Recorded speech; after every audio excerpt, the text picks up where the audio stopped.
Is women's sports the most undervalued media asset on the planet? And are brands finally waking up to it? Plus, as geopolitical tensions in the Middle East start rippling through the energy markets and the newsroom ad breaks, we ask, where does the money move when the world gets complicated? And in earnings, we look at how the leaderboard has been shaken up by new digital and commerce players as we look at the top 50 sellers of advertising in 2025. You're listening to the Media Intelligence Podcast from WPP Media. I'm Kate Scott-Dawkins with Jeff Foster and Nidhi Shah from the Business Intelligence team. And this week, we have a special guest, Denise Ocasio, from the North America Investment team joining us. Denise is Executive Director, Head of Investment at WPP Media. Welcome to our pod. Hi, Kate. I'm so happy to be here. Thanks for having me. Awesome. Well, I thought you'd be a great person to bring in and talk about women's sports. I know our team within the company just did a bit of a wrap up on what it looked like in 2025. We are just about at International Women's Day. And so a good time to sort of take stock of where we are, what you're seeing in the investment trends. And I thought we'd start with just the overall trends from last year, where we're headed this year. So the report showed that while 2025 saw a slight dip, the overall trajectory for women's sports viewership is still incredibly strong. It's second best year on record, and that's without a big event like soccer World Cup. As you are looking out to the future and talking to clients about women's sports investment, what are the key factors that you think will drive even greater penetration and uptake? Absolutely, again, and thank you for having me. There's probably not a topic that I'm more enthusiastically want to be involved in. So absolutely, as we think about the journey that women's sports is on, I try to project it the same way I would the journey that the social ecosystem is on, or any other type of media. Sometimes, and I believe I've said this before, when we created the women's sports marketplace, that we truly would have made it when we don't identify it as the women's sports marketplace, right? It's just such a key part of the overall marketplace. So I think that's still sort of the apex of where we want to go. But when we think about how do we create things beyond just the great shot that's hit in the WNBA finals, or did you catch that unbelievable College World Series game last night? It's about creating stories about the athletes and the game itself. Because when I try to compare it to other more mainstream sports, let's just say, it's really, you follow an athlete. So you're following what an athlete is doing and how, whether their career is doing great or whether their career is not doing so great, whether it's in the NBA or it's in soccer or it's in the NFL, right? Viewers really find themselves pulled towards stories. So what I think is most important that needs to happen is that the storytelling behind these athletes and the sports themselves needs to become more a part of the overall yearly conversation that just lives outside of the season.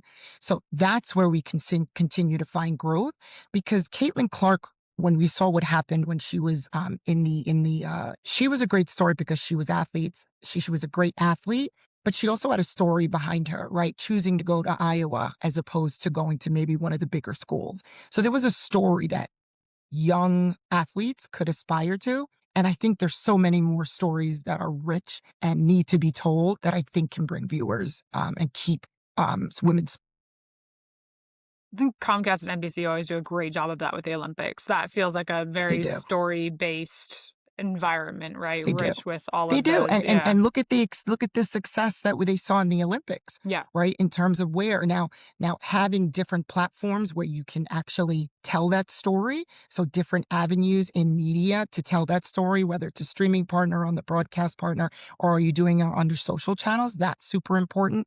But if you take that thread of storytelling and take that into the other sports, I think it's going to be astounding where the sports themselves can go. And a great opportunity for brands, right? As a former full-time athlete making basically zero money, having brand sponsorships is a big deal. And so that feels like a very easy way for brands to get involved, even if they're not, in a place where they're buying rights for, particular TV events, but they can still be connected to athletes and their stories. And I think that's a great example of how brands can remain authentic to the sport and to the athlete.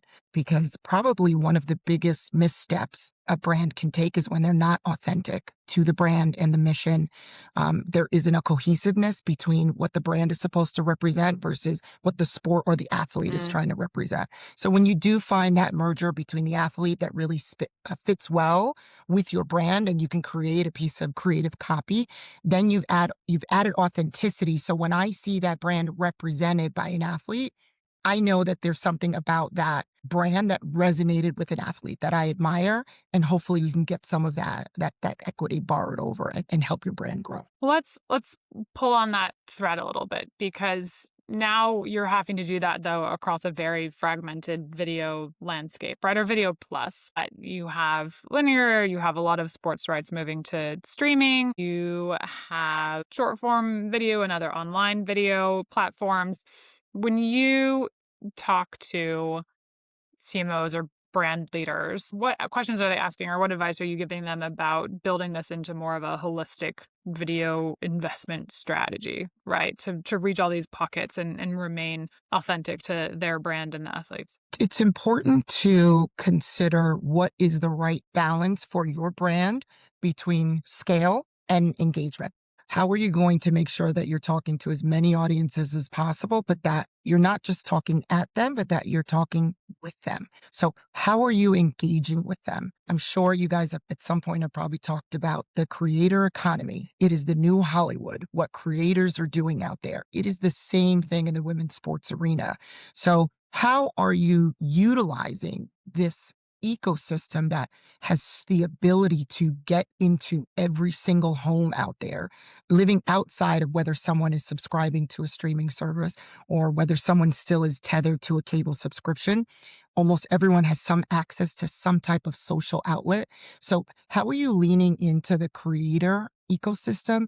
How are you using creators to be brand ambassadors or representatives of your brand, or at least understanding what is the connection that that particular ambassador has with audiences, and does that align with my brand?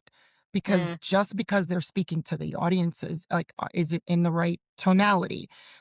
Is it in the right, with the right amount of maybe information that the sport involves, as opposed to, I'll give you an example, as opposed to, okay, I'm going to give you all of the women's volleyball stats in this particular podcast. Or am I going to take an amazing volleyball player who happens to be a foodie as well, and she's taking her fans on her journey through restaurants with every city that she visits? Right. So what is the type of creator? So I think there's a way to include that when you think about holistic investment.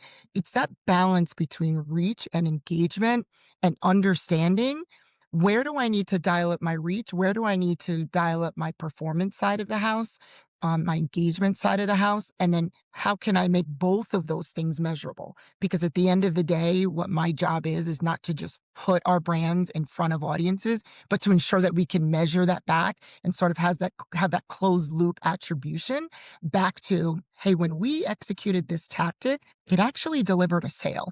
Right. And that's what's happening more and more when we think about women's sports. I have to say, though, it sounds exhausting. Like, if I think back to when I was an athlete, I mean, I can't even believe I'm on a podcast. This is not, this is not necessarily my happy place. I never thought of myself as wanting to be a creator.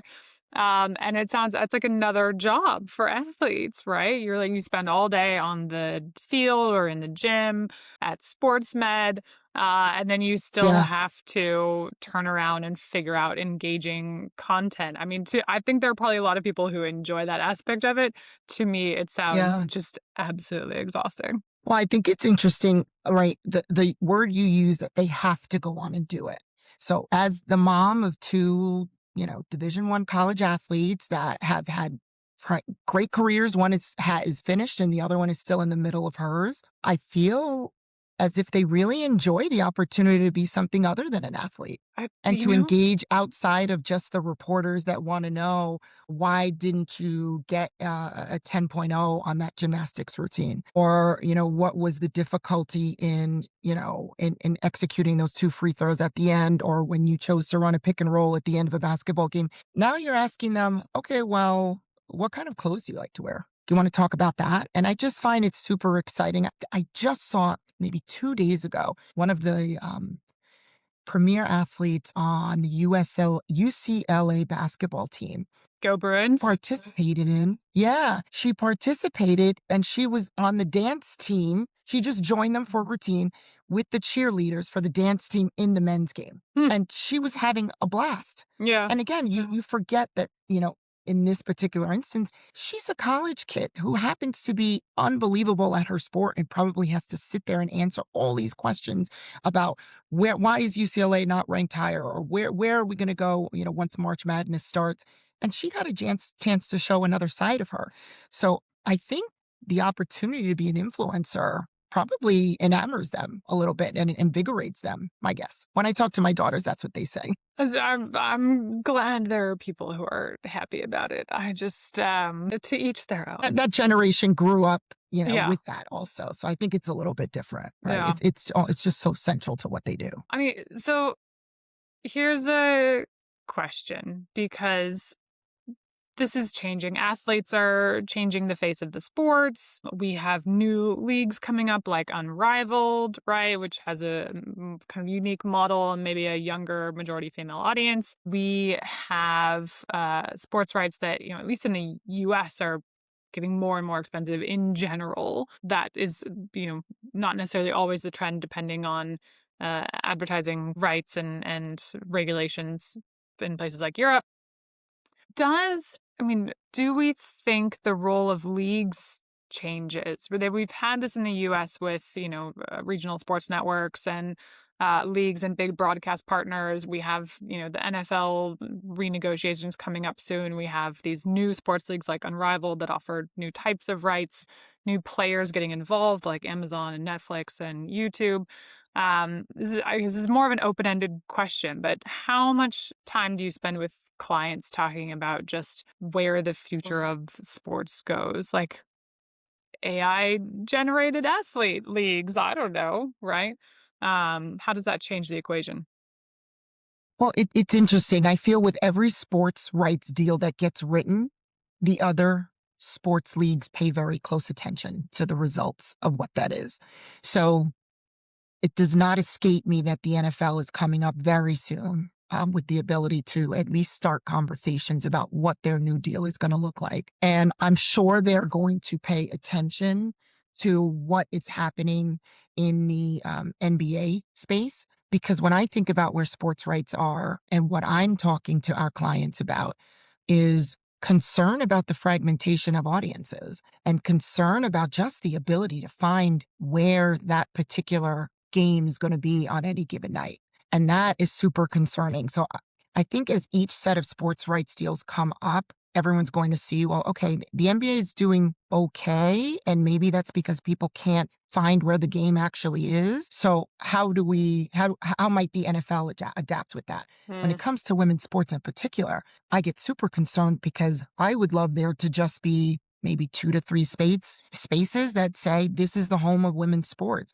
We have partners out there that are dedicating, we know, coming up in this year, full nights to just women's sports. And I think that's in an effort to allow the viewer to know, if I want to watch something, I know exactly where to go. I'm not going to be exhausted by searching for it. So I think it fits for women's sports and fits for just overall what's going on in the sports arena, where if audiences get too fragmented, they may end up, and this is now an opinion of one, Kate, just so you know, they may end up abandoning finding it on the big screen and just saying it's much easier for me to find it on the small screen. Yeah. And maybe I just, immediately can dial into it on my phone because I know I can literally just hit the link that gets shot out on my social channels and I can find it there. I think I would love, and maybe this is now my new project for someone to research to just help me understand, can we do a study that actually says, do you have to watch everything on the big screen? Can you watch it on the small screen? Because I think there's going to be a migration to the screen size in homes. Like think about it. I think there's a reason why you can buy a 65-inch TV for like $200 or $300. I think they've got too many of them, but the price of a phone is still over $1,000. And it's because so much is getting watched in those areas and that's so integral to your life. I'm wondering if video habits, like what size screen is actually in a home. I think that's going to help And that's probably going to be something that gets thought about when you think about what's your next place to air your sport. Well, the processing power in a phone is getting dramatically more extensive. And then, of course, it's harder to fit really good hardware into small spaces, much harder than it is to fit it into large spaces like a TV. Sure. So maybe we actually go the other direction and get smarter TVs, right? That maybe there's a prompt that says, I see you're watching something on your phone. Would you prefer to watch that on this nice giant screen in your living room? So I'm not willing to Yes. give up on living room screens yet. I think the Yeah. connectivity Yeah. between those two things has to get better, Yeah. ideally. Well, thank Yeah. you. We will have to see. Thank you We'll have to so see. much for joining us. I always love our chats, and especially when they touch on some of the things that we're both passionate about, like women in sports. Thank you so much, Yes, and absolutely. we'll have you back Thank again soon. you. Awesome. Thank you. Bye, Denise.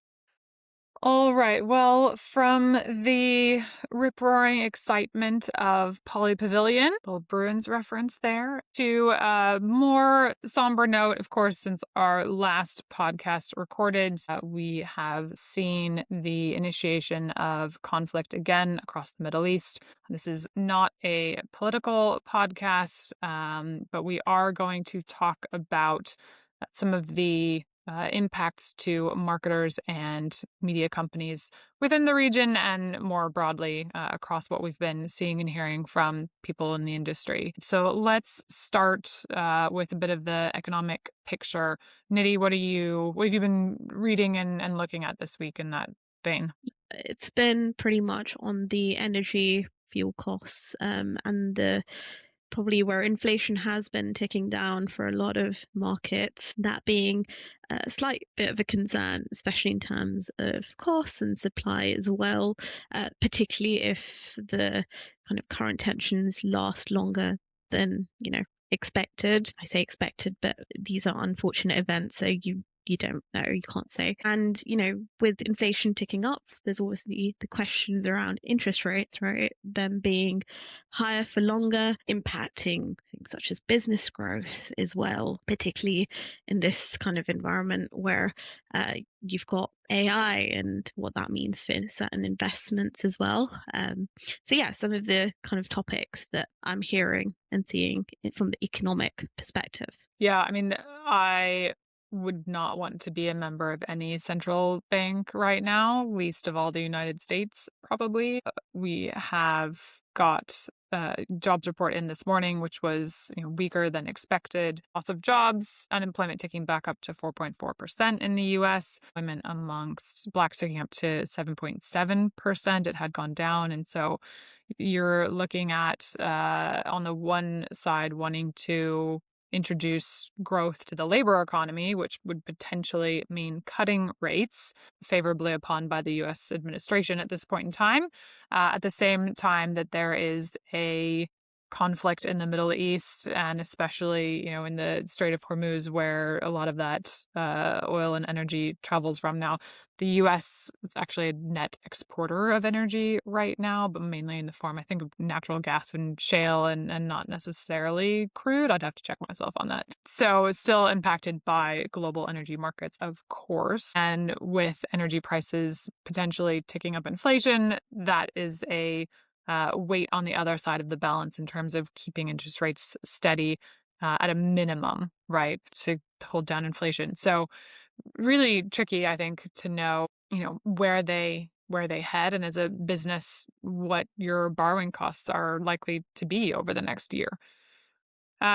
What about what we're hearing from advertisers? I mean, I think for the most part, in terms of a few conversations we've had, and we've been saying this on the podcast for the last year, it feels like, or more, that uncertainty in geopolitics and the global economy is more a state of normal than not now. I will say the conflict of this level is not, we would never want to consider that a normal event at all. But dealing with uncertainty is unfortunately something that marketers have had to, grow more and more comfortable with. We're not seeing a lot of big scale movement, at least in the US.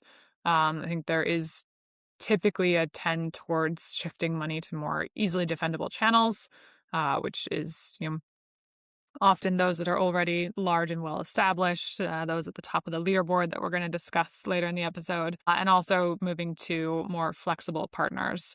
But what about more in the region, Nidhi? What are we hearing from Middle East, North Africa? Yeah, so definitely more likely to see impacts in the local regions as opposed to some of the international ad markets, such as the US and even the UK. I think particularly in MENA, right, and Middle East generally, how much out of home is such an important advertising kind of channel. And with, the ongoing disruptions to travel and tourism and more work from home, likely seeing a bit more impact on that, especially if the situation is, staying like this for longer. But with that said, we could see, more kind of demand for news and that kind of shifting focus to things such as TV and print advertising as well. Also, as you mentioned, right, sometimes we've seen economic downturns and marketers thinking more about that cautious messaging, especially where there are existing campaigns and how they appear. So, where and how that messaging appears is probably definitely top of mind of marketers, particularly operating in that region. Yeah, making sure that the tone of the media message matches with the tone of the surrounding content for sure. All right. Well, how is that ticking over into the US as well, Jeff? Any other signals we're seeing here in the I think like what you mentioned so far for a US standpoint, we're pretty much hearing, business as usual as far as advertising goes. I think there's going to be some interesting impacts to see how it plays out, especially on the consumer side. Of course, thinking about energy prices, auto sales, that sort of thing, to see that as we're looking at gasoline crossing an average of $3 a gallon this week in the U.S., which is the first time it's gone above $3 since November, and seeing if that starts impacting, demand for internal combustion engines, if people start considering EVs a little bit more. Obviously, we had, a little bit of a shift in the EV market with the subsidies going away. EV sales were reported by Cox Automotive to have declined 2% in 2025. So just, it'd be interesting to see how that impacts, especially the auto industry. Yeah, I own an EV. I think they're great automobiles. It would be interesting if, despite the loss of subsidies, purchases of EVs ticked up significantly as a result of oil price increases or gas price increases. That'd be an interesting turn of events, wouldn't it? Yeah, no, it definitely would. And another thing that, we are hearing that there's been a lot more preemptions on cable news and news in general across the U.S. is obviously a great deal of interest in the events in the Middle East. Now, whether or not that will have a material impact on some of these large media owners, we'll see. A lot of that will depend on the news cycle. In heavy news cycles, a lot of the cable networks tend to provide almost nearly continuous coverage with very few commercial breaks or very limited commercial breaks. So from that standpoint, it'll be interesting to see if we have any material effect. Obviously, we won't know until next earnings, but yeah. And over the year, they should be able to make that up with the political ad spending as well, which creates a lot of, preemptions as well, right? There's a lot of crowd out. So it's going to be an interesting sort of news market for the year. Exactly. I guess you kind of get that trade-off. You're going to see probably an increase in viewership, as Nidhi was mentioning, especially in the U.S. on, cable news in particular, especially print as well. But with cable news, I guess the question will be whether or not, that the lack of commercials will have that much of an impact on the bottom line. Like you said, I tend to think it probably will be immaterial, especially with political advertising coming up. But what we'll see, we could have a very busy news cycle, at least for the short term. Yeah. And in new news, we had first reporting from Versant. Yeah. So Versant. Versant. Okay. Pick your pronunciation. Yeah. Versant reported their 2025 total revenue. Now, keep in mind, this still gets classified under Comcast, as it was still owned by Comcast through 2025. But Versant, in their reporting, did say that total revenue, if they were a standalone company, would have been $6.7 billion, when that was down about 5.3%. The advertising side of that business, advertising was $1.6 billion for the year, and it was down nearly 9%. A couple interesting things to take away from the commentary was that advertising is about 24% of total revenue. So obviously they have a big reliance on distribution fees and that sort of thing. Also, very interesting to note, it came up a lot, in the questions, that NBCU still represents Versant for the next 2 years of advertising under the agreement of the spinoff. So there's lots of questions of how Versant will continue to build out advertising, try to get that number, that percentage up a bit higher. But it's going to be interesting with NBC sort of running point on the advertising for the next few years. What exactly can they not do in the immediate short term? There was a lot of talk about an emphasis on new DTC product, and they did mention building out ad sales. It wasn't a lot of details given, but it's definitely top of mind for management. All right. And like you said, in our 2025 league table, we have not split out Versant. We've kept Comcast's revenue for the year of 2025 whole. But where would Versant have slotted in?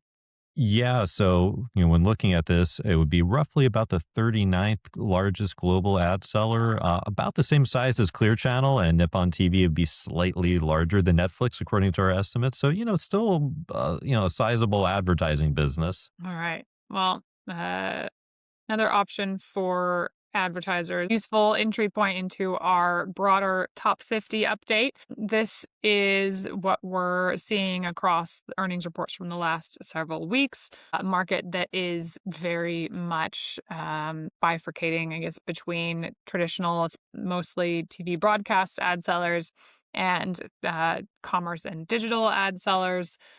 We will talk through a little bit of the notes, some of the biggest risers in terms of ranking, some of those, not tumbling down the league table a little bit, but a couple of things to call out. So first, there's still a few stragglers that haven't reported yet, namely a lot of the large China-based companies. So these figures are likely to shift as those reports continue to come in. This is not final. A lot of these are estimates for companies that don't report a clean advertising revenue number, so keep that in mind. We did have several new entrants to the list from the last time we sort of done this. I don't think we released a public list last year, but obviously we keep very detailed records internally on all these largest global ad sellers. But newly in Reliance Industries in India, following their they now have a majority control over the old Disney Hotstar assets. They have cricket rights in India. It's a very, very big deal. So they've entered the list. They also have some advertising sales tied to their telecoms business, and then some tied to their retail business as well, although it's a little bit smaller and not as mature as some of the other players in the market yet, like Flipkart and Amazon in India, but interesting there to have a new player in the region that is gaining, and I think interesting also because of the company's stated ambition to spend more on AI and really move into that space as well. Globo, we have on the list in Brazil. This is one of those where we really do not get clean disclosures at all. So, that's always fun. But Brazil, obviously, the number 6 largest market globally in terms of advertising, big player digitally, but Globo has a major place in terms of the TV advertising market and some digital as well. So a few of those that really climbed the ranks are jumping 20 spots, it looks like, to number 35 in 2025. Netflix is at spot 44, which is an improvement of about 10 from the year before. So those are a couple of the other newcomers to the list. Reddit is another one, jumping 8 spots in terms of one of the newer additions to the list. Those that are, falling down in the rankings would not surprise you. Mostly TV broadcasters, TF1, Gray, Charter in the U.S., and then newspaper USA day. Oh, actually, they're at number 51. So they've just they've just fallen off as we've added some of these new players. Tegna also did not make the top 50 unless we were to combine their revenue with Nexstar. But because that deal hasn't finalized, we've left them separate for the purposes of this table as well. But how did you find this exercise? I guess any surprises? It's always useful, I think, to get a good grounding of really where all these players sit in the marketplace as well. Yeah, I would say, obviously we know the large digital players, so I don't think there's a huge surprise on that. But I think once you start getting past that, especially looking at some of the legacy television companies, especially on a global scale, it was very interesting to see where they fell. And then the other big one was the out of home. We had 4 out of home. Yeah. So, out of home, again, it's very stable. It, provides a lot of benefits to advertisers. And we're seeing that in the global data. Yeah. And they've done very well. The top 9 players did not shift position from 2024 to 2025. That's Google, Meta, ByteDance, Amazon, Alibaba, PDD Holdings, which owns Temu, Microsoft, Tencent, and Comcast. So, as you said, surprising at the top of the list, those did not move at all. But quite a few shifts below that, really, which is fascinating. And we're talking about how much is the difference between the number sort of 12 spot. Let's find 10 billion roughly between about number 12 and number 50. I mean, there's only really about $9 billion in play there. So they're all sort of grouped in together pretty tightly. Nidhi, what about you when you were looking at the numbers? What jumped out to you? I think it's just really interesting seeing how global this list got as we got further down beyond markets such as US and China and the largest digital global media owners, and also how much commerce players are now integrated into this list as well. We've got 9 out of the 50 are all commerce players. So really speaking to that fast growth that we've been seeing. And, if we do see kind of more signs of consolidation, say this year, what that list will look like in terms of, not just regions, right? Do we see more European players into this list? Do we see more Asian-based players beyond China into this list? We saw Rakuten make that 50th spot right at the bottom. So really interesting when we're doing this exercise year in, year out, especially given how limited disclosures can be sometimes. So yeah, always fascinating. Yeah. Now, of course, one of the other things that we've done this a long time ago on the podcast was look at the leadership of these companies. And even though they may be quite diverse in terms of media holdings and less so in geography, there's another metric in which they look remarkably the same. And that is CEO position and to some extent board positions as well.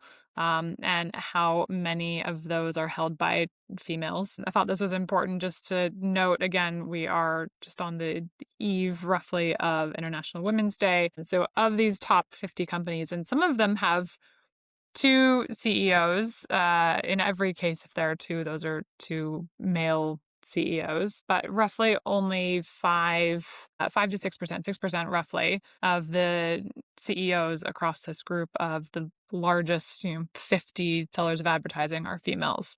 So the other 94% male. That does differ slightly by region. Europe, the female CEO share is 12.5% amongst this group of companies. North America, about 3%. Asia, about 9%. And then boards as well, looking at total for all the companies, females are roughly about 31% of the boards across these media companies. In Europe, that share climbs to 41%. North America, I mean, partly because of they show up so often on this list, but pretty similar to the global number, 29%. Companies headquartered in Asia, female board representation about 24%. So Just a little note about where we sit today. Would love to see, those numbers ticking up as we go forward, especially for companies that are such a big piece of culture, what people see on a day-to-day basis, what they consume, the stories that are told. I think it's always good to have female perspectives and voices in positions of decision making for those types of companies. I think that's it for our show today. Anything we're looking forward to in the next week? Things that people are reading or listening to?